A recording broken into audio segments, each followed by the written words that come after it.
Namaste, sabay dyan na live. Meron ng PG Ho from Philippines.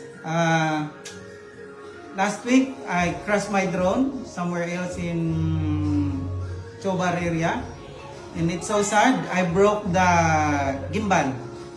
But I saw the advertisement from Facebook about the drone hospital Nepal. So I tried to contact them.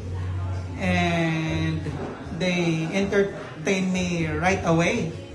And so they asked me to bring my drone, and they gave me 1 to 3 days. But I'm surprised that only in 2 days that my drone was fixed. It was terribly broken. The what we call wirings. Pliers.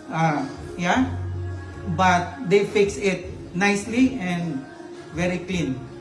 So now I'm able to fly my drone.